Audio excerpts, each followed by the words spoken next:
ጥያቄ ቁጥር 2 አንድ በጠና የታመመ ሰው አለ። የታማሚው ሁኔታ ሙሉ በሙሉ መንቀሳቀስም ሆነ መናገር አይችልም። ነገር ግን አልፎ አልፎ አይኑን ይገልጣል። በዚህ ሁኔታ ላይ ሳምንታትን አሳልፏል። ይህ ሰው በዚህ ሁኔታ ላይ ያለ ሶላት አሰጋገዱ ምን መምሰል አለበት? ስለዚህ በዚህ ሁኔታ የታመመ ግለሰብ ራሱን የሚያቅ ከሆነ ባለው አቅም ይሰግዳል። ባለው አቅም ሲባል ለምሳሌ መልእክተኛው ዓለይሂ ሰላቱ ወሰላም في حديث عمران بن الحصين الذي أخرجه البخاري وغيره صل قائما فإن لم تستطع فقاعدا فإن لم تستطع فعلى جنب ብለዋል። ቆመህ ስገድ አሉ። ካልቻልክ ቁጭ ብለህ፣ ካልቻልክ ደግሞ በጎንህ ሆነህ አሉ። አንዳንድ ትክክለኛ ያልሆኑ ዘገባዎች ላይ እንዲሁ በአይኑ ወይም ደግሞ በምልክት ብቻ እንዲሰግድም የታዘዘበት ሁኔታ አለ። ዞሮ ዞሮ ሁሉም ሰው የቻለውን ያክል ብቻ ነው እንዲያደርግ የሚጠበቅበት። ከማ ቃለ አላህ ዐዘ ወጀል ፈተቁላህ መስተጣዕቱም፣ የቻላችሁትን ያህል አላህን ፍሩ ስለሚል ይህ ወንድም ምናልባት ውዱ ማድረግ ይከብደው ይሆናል። ግን ተየሙም በራሱ ማድረግ ከቻለ አንድ ነገር ነው። ካልቻለ ግን እንደተባለው መንቀሳቀስ የማይችል ከሆነ ሌላ ሰው እንደዚህ ተየሙም ያደርግለታል። ፊቱንና ሁለት መዳፎቹን በማበስ ተየሙም ያደርግለታል። ከዛ ከተቻለ በጎኑ ሆኖ ወደ ቂብላ ዞሮ መስገድ ከቻለ እንደዛ ያደርጋል። በጀርባው ከተኛ እግሩ ወደ ቂብላ አቅጣጫ ይሆናል።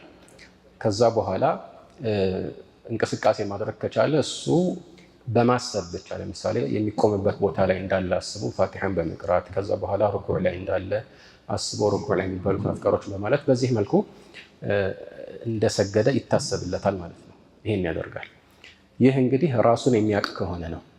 ነገር ግን ራሱን የማያውቅ ከሆነ ማለትም ራሱን የማያውቅበት ምክንያት ራስን መሳት ከሆነ ይሄ ኢግማ ይባላል።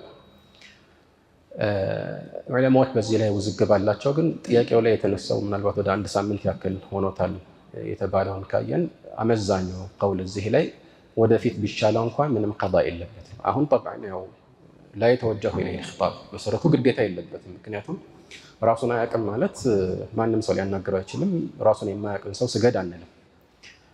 ግን ከዚህ በኋላ ቀዳ ማውጣት አለበት ወይ የሚለውን አስመልክቶ አንዳንዶቹ እስከ 3 ቀን ድረስ ከሆነ ቀዳ ያወጣል፣ ከዛ በላይ ከሆነ አይወጣም ይላሉ። አንዳንዶቹ ለምሳሌ 5 ሶላቶች ወይ 1 ሙሉ ቀን ከሆነ ቀዳ ያወጣል፣ ከዛ በኋላ ከሆነ አይወጣም ይላሉ።